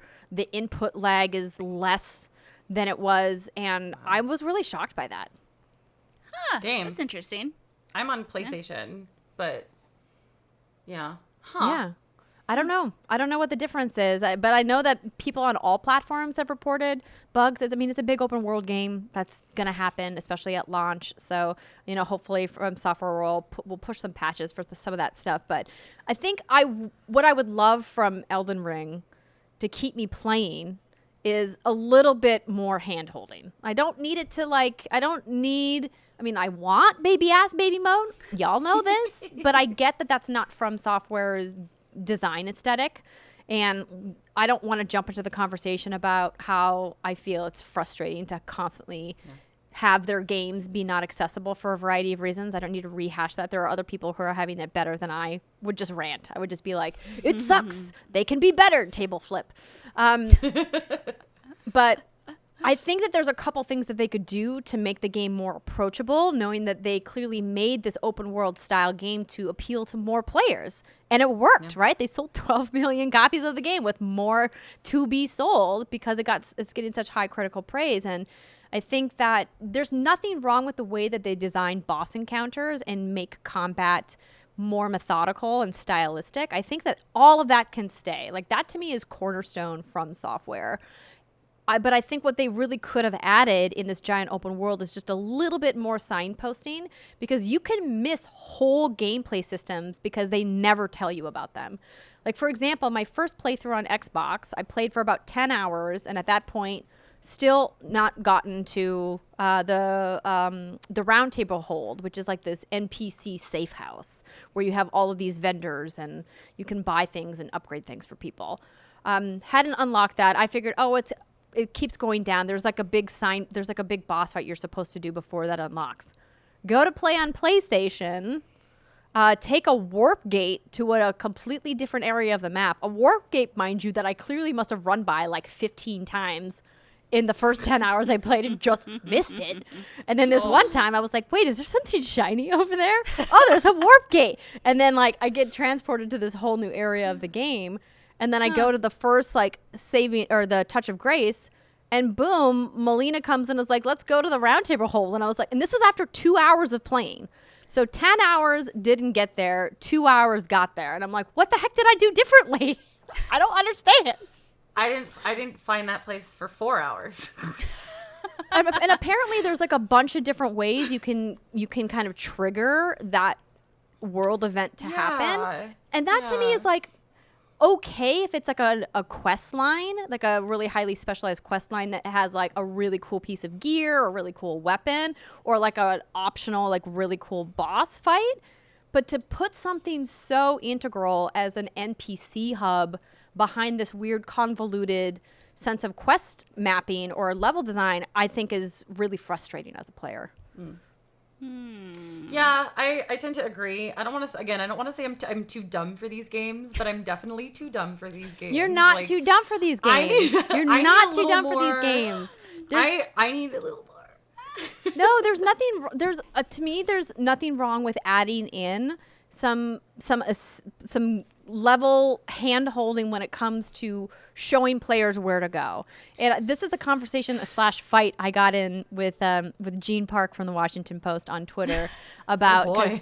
he, listen, I love Gene. I have mad respect for him, and we ended it very friendly. When I say fight, I'm using air quotes. It was a friendly banter. You had a fight About UI and UX in games, and how he had tweeted that he thinks that the Ubisoft style of UI and UX is on its way out, and Elden Ring is the king, and other developers should look to how they design their UI and UX and take notes. And I was like, whoa, hold the phone. Interesting. I was like, hard disagree. And the reason I went at him like that is because he specifically said, I'm not seeing anybody defending it. And I was like, hold my beer. Here I come. Hold every beer. Pull up my Absolutely sword. not. As like a diehard Assassin's Creed fan, I was like, I have thoughts about this. Yeah, I mean, that makes me think of Horizon, right? Where you have the option for the guided mode or the non-guided mode. Like, Yeah. I think Yes. options are good. Yeah. Right. And that was my point to him, is that I think it's wonderful that From Software has created this magical, dark fantasy world that you can just literally get lost in for hours. Like, literally lost because you don't know where you are. Yeah. And there's nothing on the map until you find the map fragments, which, good luck, that you just don't know where anything is. I mean, God bless that there's a fast travel system once you have, enough points of grace unlocked or whatever. But that's really frustrating. And there's a way to make it so that it doesn't have to be that way. So I don't have to spend 6 hours walking the same circle in the same corner of the map because I don't know where to go or what to do, and I've killed the same enemies that keep respawning and just grinding runes. Like, the game doesn't even really tell you how to level up, how to use the weapon art system, how to use literally any of the systems. There's like no tutorials in the game. There's like the opening like tutorial about how to move and how to play in the combat, and like that's it. Then they're like, good luck to you. And I think the frustrating part about me having this conversation, and Alexa, tell me if you're having these conversations too, is like diehard Souls bros and Soulsborne fans always come at me with the argument, but that's just the way that they make their games. And I'm like, but they don't have to be so like unoptimized. It feels so inefficient, as like the word I keep thinking. Like, make those boss fights brutally hard. Make it so that I have to grind and I need to go explore and maybe kill the same camp fucking goblins 100 times to get the runes I need to make my weapons strong enough. Sure. But like, to not give me any guide as to where to go? Come on, bro. Really? You think that that's good design? I just so wholeheartedly disagree. So I think that part of the intended design of this game is also for people to leave other people notes, which we can talk about the notes now. Because when I first started playing, I opened like the door and like walked into the area, and there were all these blood stains, and I was like, oh, a blood stain. Well, I guess this is a note. Oh, a blood stain. Oh, I guess this is a note. And some of them were like, don't go down the stairs, or like, be careful over here. And it's like, oh, thanks. And like, they warded me out of danger. But it's getting out of hand, because I literally, like, I think I saw you tweeting about this. People are dropping notes in like the dumbest places, and I'm encountering them like on ladders, like in front of things I want to pick up. And then like some of them are not even useful. Like, most of them aren't useful.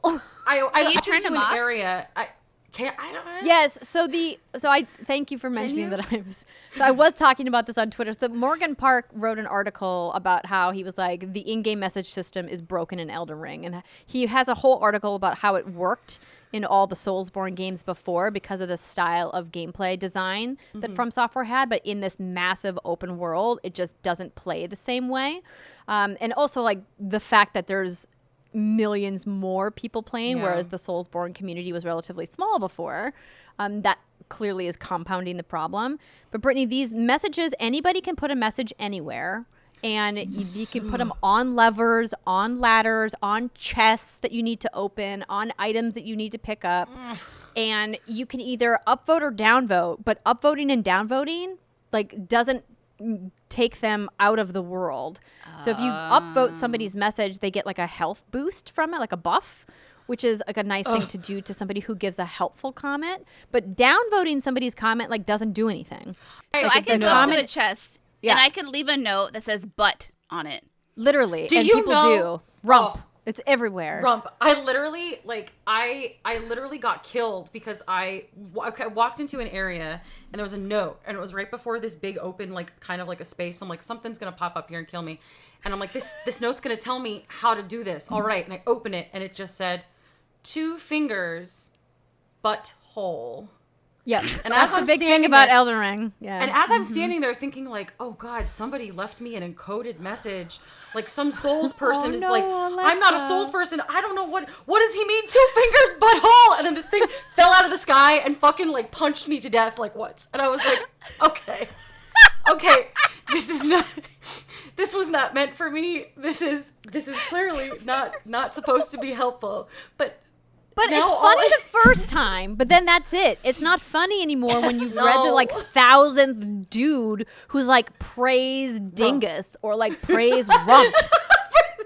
And like so many people, are like literally they put a sign that says ladder right in front of the fucking ladder. Why? And Oh my I'm God. like, Everywhere. why? Hill, What is this? ladder. And yes, you can. Okay, so to answer your question, Brittany, you can turn them off, but the only way to turn them off is to turn off all multiplayer functionality. Yeah. that's So- the thing. No, that's you a can't, bummer. while you have messages in the world turned off, you can't have any PvP or PvE experiences with friends or enemies. All of it's turned off. And that to me is, I was tweeting how I'm frustrated by that the technology exists for From Software to have a toggle in the menu settings to say, I want messages in the world on or off. And, you know, that technology exists and they just didn't put it in this game. It's tied to all of the other multiplayer access, which is super frustrating. And I think that, you know, some other people in my feed had recommended more of a Reddit style upvoting system where if there's certain messages that get enough downvotes that they get removed.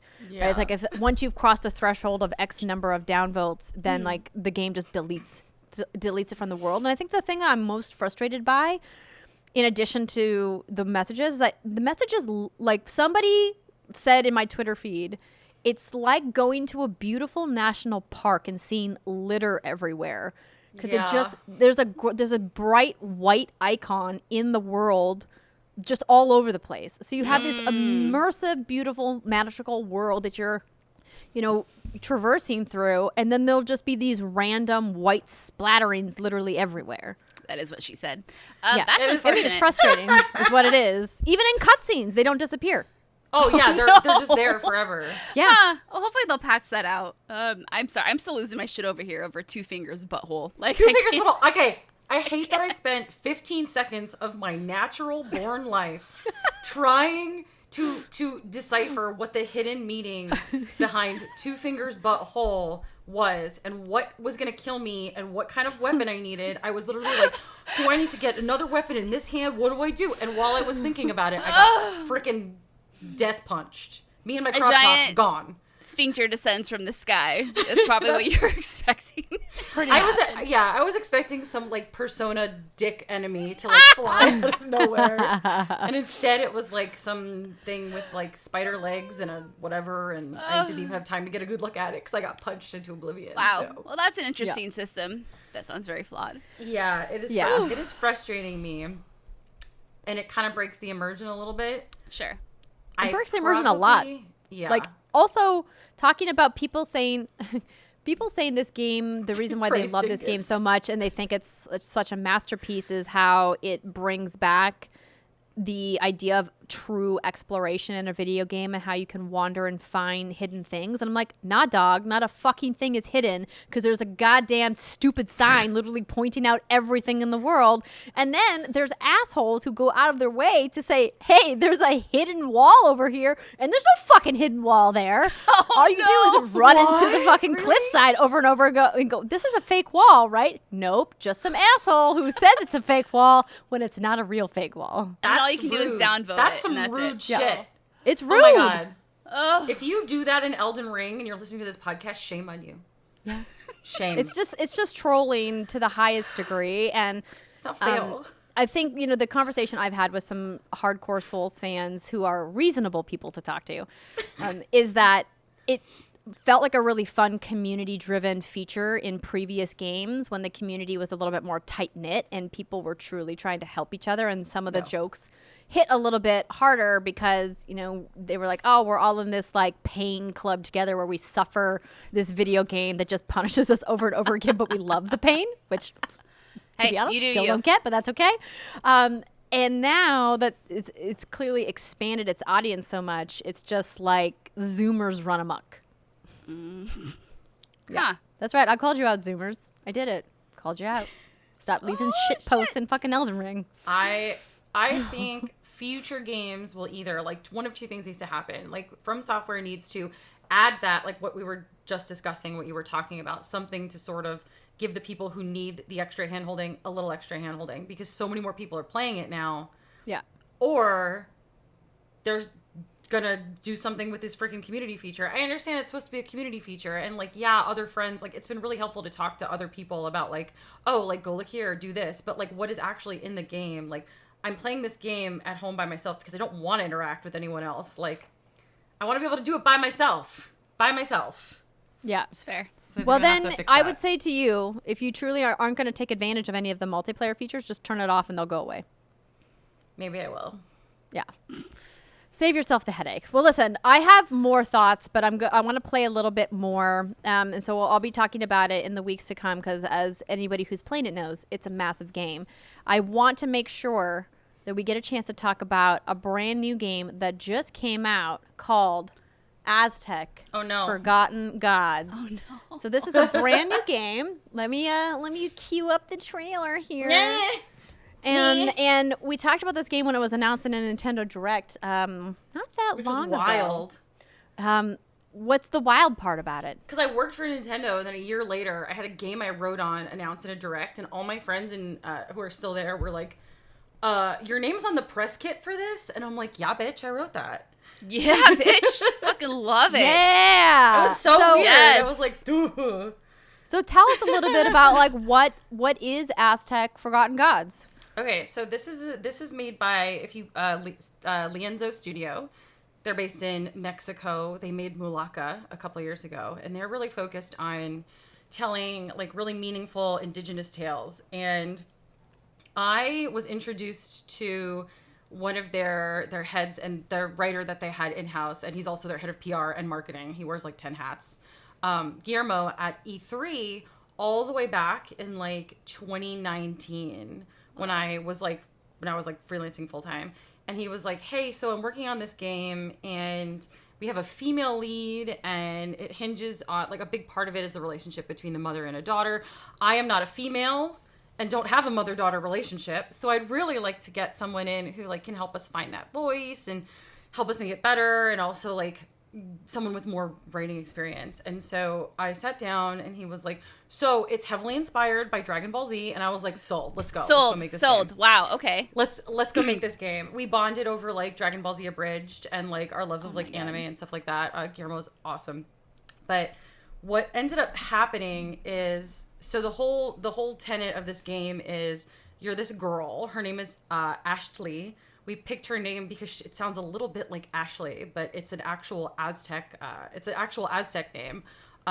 Guillermo did a ton of research, and a lot of the people's names and words used in this are actually old Aztec words that were found and translated and stuff. So the idea is like Aztec civilization was never conquered, and they, developed into the future like any major city, any major society would. But something is going on in Tenochtitlan, and you, Ashley, kind of get pulled into it because your mother is a very well-known, very prestigious scientist, and she has poked the bear a little bit with some ancient tech. And so all of these things start happening. I don't want to give too much away. But you play as Ashley. It is an action adventure. You are seeing the footage right now. And it is an action game, and there's a lot of like punching and yelling and stuff, but also we have a lot of like the tension between mother and daughter, and our main character has a lot of like she has a very like troubled past. Like you learn like she lost her father when she was younger, and that sort of plays into, and she feels like it's her fault, and it sort of plays into how she acts with other people. And you see, you know, how much her anxiety like seeks help or doesn't seek help as she's going about basically trying to save the city and figure out what's going on.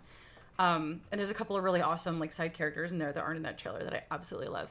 But while we were writing that game, so we started writing the game in 2019, and then the pandemic hit, and we kind of had to freeze for a while because nobody really knew what was going on. Like everyone was kind of like in a holding pattern. For me as a consultant, work kind of like froze for a couple of months because nobody really knew like, oh, things are going to reopen soon. And I'll be, you know, I was traveling to studios doing consulting. Like I'd be traveling again. And I had planned to go down to Chihuahua where Lienzo is to see them in 2020 as we were working on this.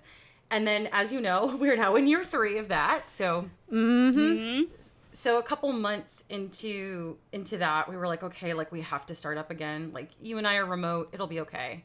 And so we started working again, and so we actually did a panel on this for DICE last year, and I'll like give you guys the link, and you can put it in the show notes. But a lot of really awful things happened to the both of us while we were doing this. Me, like being in lockdown, I wilted like a flower that wasn't getting watered. Like my anxiety was really bad, and I was just like, oh, this like sucks. It's terrible. And I was trying to help this studio write this game, and I was just like, and I'm writing this character that has a lot of the same feelings I'm having, and I'm just like, well, I guess I'm just gonna write her very painfully and hope nobody notices and just thinks I'm a really good writer. And then a couple of months after that, Guillermo's father actually had an accident and ended up passing away himself.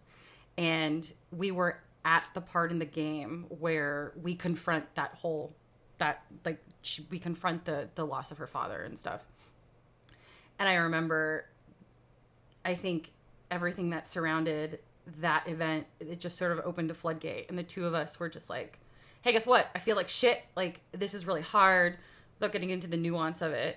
Or getting too deep in the weeds with it, of just being completely like emotionally vulnerable, just being like, this is how we're gonna write this game now. Like we're just two absolutely bleeding hearts, and that's what's gonna happen. And I think it made the game better, and I think it made Ashley better. I've actually gotten a lot of, I'm not gonna spoil anything, but I've gotten a lot of messages from people about specific points in the game, specific moments in the game that were just like, holy crap, like this was so powerful, or like, this conversation between Ashley and her mom reminds me of like my relationship with my mom, and like that struggle to like, you know, like be there for your family when you can't be there for yourself, like stuff like that. Mm-hmm. So it was really a labor of love, and I'm super excited it's finally out. It's been an absolute long time coming, and I love that studio. Lienzo is really awesome, and you guys should check it out.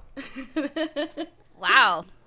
That's incredible. That is intense. Yeah. Yeah, I think the writing on this was probably one of the more intense projects that I've ever worked on, but also like inspired by Dragon Ball Z. Like Ashley's really sassy and definitely talks like, I don't know, there's definitely a couple lines in there that are definitely like shit I have just like spouted off to somebody. But I love her. Like she is a part of me, is in her, and always will be. Did you find that writing her was healing to you at all? Yeah, I definitely felt. I think this project was the project where I was like, okay, I'm just gonna be absolutely open like with everyone, and I'm gonna stop like trying to pretend like absolutely nothing bothers me.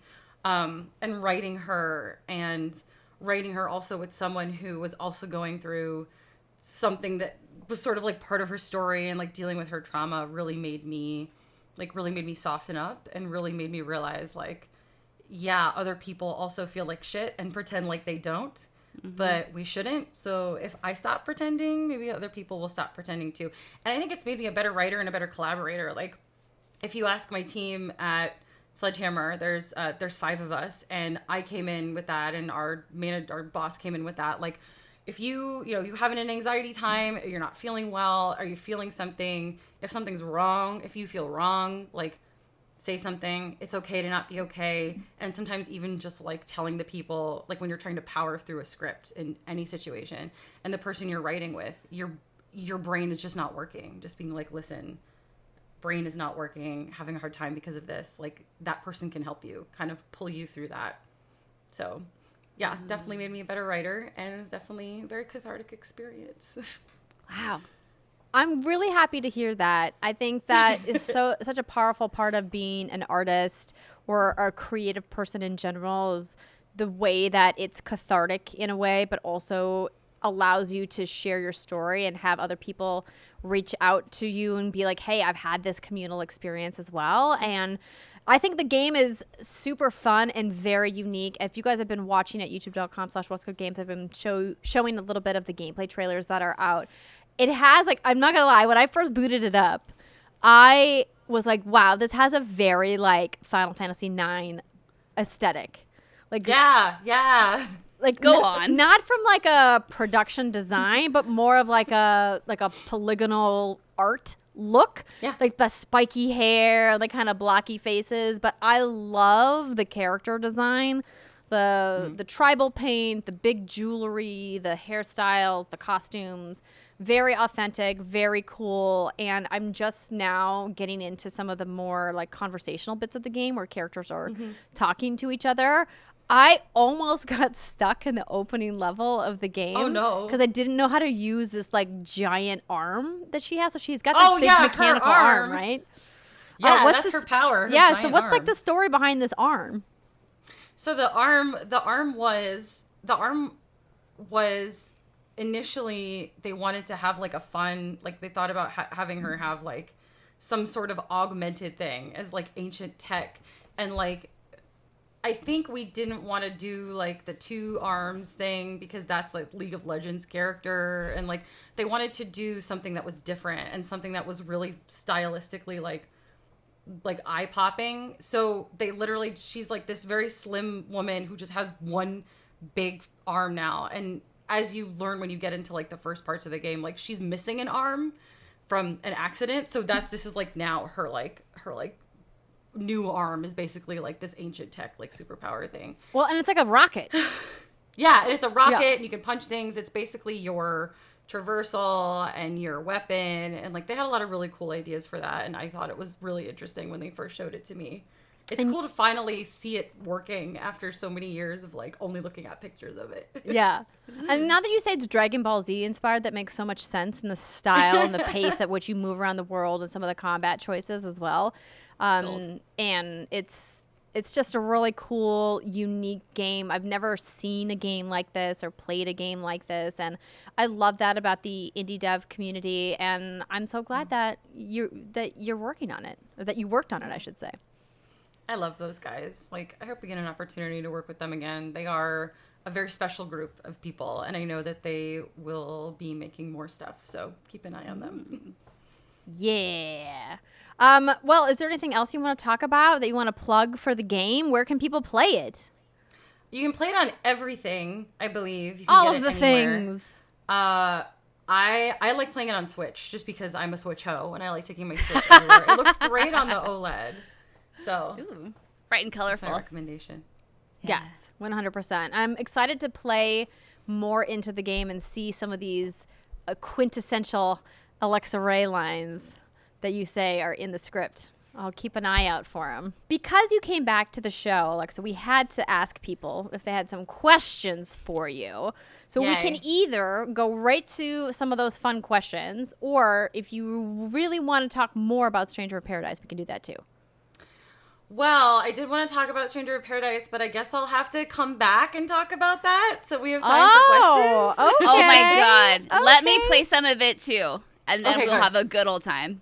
Yes. Yeah, so let's Yeah. plan something in a couple weeks, maybe, if you're around. Give Brittany some time. I'm not going nowhere. I'm to here. sink some in, and then we will get there. So thank you to everybody who sent in your questions. We've selected a few for Miss Alexa Ray. You know what's funny about this first question that I have in the show notes is that I see it and I know. I literally had to Google these names to be like, what? Who are these people? So the question, and once I saw it, I was like, oh, this makes sense. I just assumed it's like our puppet friends. It but, is. Oh, okay, great. At More Cyan wrote to us and said, I have a question for Alexa. Do you think, now tell me if I butcher these names, Wan Kan Yoon still uses his spear, or do you think Dan Fei has made him fully commit to learning her family's sword techniques? That was good. You read the Chinese versions of the names. Okay. I refer to them by their Japanese names. Okay, which are? Ken-san and Tanhi. Okay. Okay. So anyway, to answer this question, that dude totally goes in the woods at night and plays with it when she's not looking. That's all I'm saying. Oh, shit. I don't know what that means, but I'm happy for both of you. So Alexa is referring, and More Cyan is referring to Thunderbolt Fantasy, right? Yes. Is that correct? Oh my god. I love that show so much. We started talking about it. I started sweating immediately. I love that show. I love that show so much. I've tried so hard to put sneak dumb shit from that show into things, like dumb references. Like my job as a writer is to make as many dumb back secret references in the things I write as I can, and I can't because everyone's like, this is too weird. We can't do this. I love it though. I love that this is a thing that you are so in love with, and I literally know zero other people in my life that know what this is. Oh my Yeah, god. when I was reading this, like I said, I was like, this is probably a puppet thing, and I'm glad to know that my hunch was right. So, I love Alexa and her puppets. puppets, they haven't changed. I love my puppets so much. So happy for you. Javin Mather says, for Alexa, what's your current obsession? I loved the energy you had for dramatic puppet sagas, speaking of which, a long while back or currently. But what's your current jam in addition to Thunderbolt Fantasy, which we have just discussed? Oh my god, my current jam. Oh, so I have a game one and a non-game one. My non-game one that eats up a lot of my time is during the pandemic, when things looked like they were not going to open anytime soon, I started working with a trainer who got me into powerlifting. So I am now a competitive powerlifter. Hell yeah, you are. I've been Shit, I've watching seen your videos on Instagram. I love it. Oh, damn, girl. I gotta say, it's super fucking fun. I absolutely 100% listen to Final Fantasy boss fight music when I lift, and it makes me lift heavier. And it's a nice change because I am bad at cardio. I'm not going to run unless you're chasing me or there's good food at the end of that run. Sorry. So unless you're chasing me. Unless someone's chasing me or I get food or I get to eat at the end, like whatever.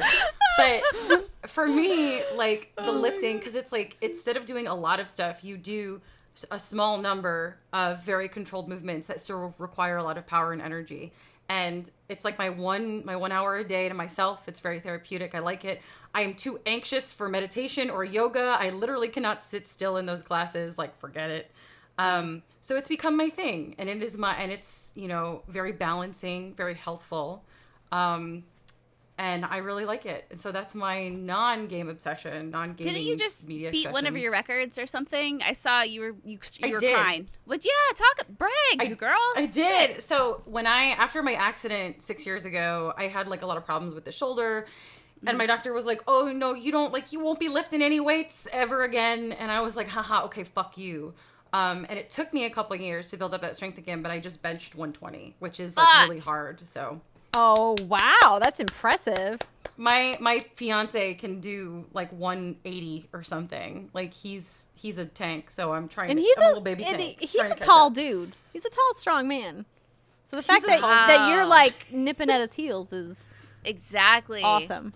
I can Good for deadlift you. him. I hope I get a chance to do it at the wedding in front of our entire family. Yes! Don't know how, but I really want to do it. Oh my god! And I'll play the Final Fantasy music for you in the background. Oh my god, yes. So that's my non-media gaming obsession, and I guess my you know what?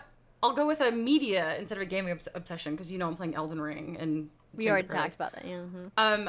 I've gotten really into there's a show on Apple TV that I'm obsessed with right now called Severance. Oh, I've heard about this show. Yeah. It's on my watch list. I've started watching TV like mindfully. Like Nate and I have a show, and that's like the show we watch. And right now it's like Mrs. Maisel and Severance. But Severance, like, I'm going to shout it out to everyone because the whole concept is you separate your brain between when I'm at work and when I'm not at work. So personal life. So it's the complete separation of like work-life balance. And you would think that sounds great, but you should watch the show. Interesting. Okay. Yeah. It's cool. Yeah, I thought the cast is phenomenal, and I feel like Apple's been crushing it with their series lately. So I'm intrigued to check that one out. Daniel Hull wants to know: are you working on a new book? Published author Alexa Ray Corriea. That's right. Maybe you got something in the works. A book? Oh wait, you have multiple books? A book? Multiple books? A book? Ooh. Yes, I'm working on 2 things right now. Ooh, So, exciting! I can't say anything else, but one is gaming related, one is not. So we'll see. Yes. Well, hopefully once you can announce, you'll come back to our humble little show and you talk bet. about your projects. Yes. You Because bet. maybe I'll bust out some Lord of the Rings wine. Because John P's my God. question: have you had any fun Lord of the Rings wine lately? I'll never forget your wine tasting video. So that was a Patreon exclusive video that we did our first year, where we got the set of Lord of the Rings wines, which, by the way, I still have a bottle of. Oh my I have God. I have a bottle of the Frodo wine left. The florist Forest flavors. Florist floor. We were Forest like, floor. what the heck is forest floor flavors? Does it taste like mud and acorns? Like, what is that? I remember one Oh of my the God. bottles, Alexa, you said that it tasted like Gandalf, a little funky or something like Yeah, that. it was I thought funky. Yeah, it was funky. Oh God, those were so fun. I mean, they all tasted like ass, moldy ass, but that Yeah, was a good time. Didn't Oh, yeah, they Brittany? Oh yeah. They weren't the Ugh. best. They weren't the haven't- best, I agree, but I wouldn't say moldy ass. Moldy acorny ass. Funky I haven't- acorny ass. Acorny ass. I haven't had any Lord of the Rings wine, but I did manage to. So several years ago, they put out that Final Fantasy wine, and I think did we drink it or did we not drink it? Because I had no memory. No, of we it. did the Game of Thrones wine. the Game And of the Thrones Assassin's wine. Creed wine. And I don't Did know we Assassin's do Creed the wine. Assassin's Creed wine? I don't know if Alexa was there for that though, but I know we had it with Steimer for sure. I remember the Game of Thrones wine. Yeah. Game of Thrones we did, beer yeah. or something. Yeah. Well, they put out like Final Fantasy 14 or whatever. There's like a Shiva and an Ifrit, and I have Oh, 2 boy. empty bottles. So at some point in my lifetime, I drank them, but I have no memory of what they tasted You like. don't remember drinking them? No, so I located another bottle and I bought it and I was like, oh, like now I'll try it. And it kind of tasted also like acorns and ass. And I was like, oh, that's disappointing. So I was like, I'm going to make a wine called Acorns and Ass. And that's going to be the like, that's what it You know, you might want to reconsider your marketing strategy. I'll But buy Acorns it, and Alexa. ass. Alexa's acorn and ass. Oh my god. oh, Acorns triple and A. Oh my goodness. Yeah. Oh, man. Yeah, those are fun. We should have you back when you're ready to announce your next book, and we'll do a wine tasting. Yes. please. Come down to LA, come to the studio, and we'll do something IRL. Lots of fun, but no crafts, okay? No crafts. No crafts. No. Listen, no I crafts. still love my pumpkin. I was kind of heartbroken when you threw it away. I remember understand. the I- crafts. Offered to let you take did? it with you. I said, listen, did? this pumpkin is special, but it is taking up real estate at my house, and if you love this pumpkin so much, you should take it home with you. And you were like, okay. nope, trash. I was kind of hoping you'd form a bond with it. But you know what I did come across over Thanksgiving? Remember the hand turkeys we made? Yes. Oh, God. Yes. So I somehow found all of ours. I must have kept them and stored them You took them somewhere. all. I must have because I found them, and mine is just straight up acorns and ass. Like, it's real bad. And so I had it on the kitchen counter because I was like, ha ha ha. And my mom came over and she's like, oh, did a little kid make this for you? I was like, Oh, no. That's yeah. the new T-shirt, Acorns and Ass. It is. Acorns and ass. Right over the titties. But yeah, Oh my no, goodness. those crafts were fun, but Andrea did get stuck with the cleanup duty, admittedly, so I understand why those got nipped in the ass. It's true. Well, listen, we'll fly to your house, Brittany, and we can do crafts there. How does that sound? Yeah. My house is already a hot mess. My kid already fucking throws everything anyway. There's He can food do all it over with the us. floor. It'll be great. Oh, great. Yeah. Cool. Brittany's like, sure. That Yes. sounds wonderful. I just watched the light die in your eyes. I'm so sorry. Yeah, okay. Yeah, Andrea, sounds great. Thanks I'll for bring the committing glitter. me to something I really don't want to do. I love you both. This has been such a joy. Alexa Ray, thank you for taking time out of your busy day to come back and hang out with us here at What's Good. We're so excited and happy for you on your game that's out. As she mentioned, Aztech Forgotten Gods is on all platforms. So if you guys want to check it out, you have a variety of places to do so. And where's the best place for people to keep up with what you've got going on, or if they want to watch your powerlift videos? Well, I've started using Twitter again, not unironically. So I'm at Alexa Ray C on Twitter, and then my Instagram is just at Alexa Ray if you want to go watch my lifting videos. Yeah. Yeah, they're awesome. They're great. And I would ask you what you're working on, but everything's like secret, so you can't say. Unless All there the is something things. that you can say. I don't think there is. I think it's all secret, right? I am doing that podcast with Cameron. Oh, yes, the Cameron Kingdom Hawkins. Hearts podcast. I almost forgot. I was going to write it in the cool. show notes and make a joke about how you can't be on our podcast, but you are on a Kingdom Hearts podcast. I can be on your podcast. But like of all the perfect things for you Oh, to yeah. talk about, Kingdom Hearts is clearly Bae. That man called in a favor. He wanted me to do a panel a couple of years ago, and I had to nope out on the last second.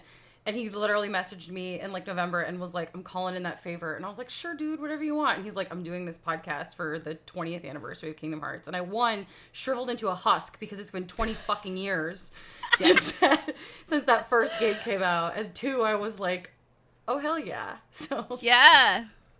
yeah. It's So- it's the perfect thing for you. So is Fun. it like, is it weekly? Like, what's the scoop? So we're doing it game by game. So Okay. we have one episode come out, I think every 3 weeks. And we already did an episode on Kingdom Hearts 1. And the next episode is for Kingdom Hearts Chain of Memories, which is canonically the second game. And then the next one will be Kingdom Hearts 2. And then we have to do all the side games. Like we're doing a deep dive into mechanics, evolution. Obviously I love doing that critical analysis, talking about fun game dev facts, all of that stuff. And we're trying to break it down for series newcomers who are like, oh, it's been 20 years. What's all this fuss about? Or just give people that have been into the series for a long time something new to think about. So it's So who beginner are you friendly. doing this with? Cameron Hawkins, Jonathan Dornbush, and Kevin Diaz. Oh my God, perfect. Stacked. Kevin yeah. has never played the games before, so he's the newbie. He's the first. We have one person who's never played them before, and it's been just so interesting coming in every week and talking to him and him being like, what the fuck is this? What the fuck is that? Why is Mickey over here? It's so good. So pure. So are you spoiling the games during the conversations too? Yeah. Okay. No, this sounds like it's for me because I'm never going to play them. So I am all for that. Okay. That's fucking awesome. Where can people find it? It is on all of the same podcast places that this podcast is on. Awesome. So what should people search for? What's the exact title? Unlocking Kingdom Hearts. Unlocking Kingdom Hearts is the podcast that Alexa Ray was born to host. Oh, yeah. Obviously I would love to say she was born to host What's Good Games because you were phenomenal on this show. But if anything was tailor-made just for you, that's clearly Oh, it. God, yeah. But this has been so fun. Thank you so much again for hanging out with us. And clearly you're coming back to talk to Brittany about Stranger Paradise. So it was good to see you. We'll see you soon, I guess. Yeah. All right, everybody. Thanks for tuning in. We will see you next week. Bye.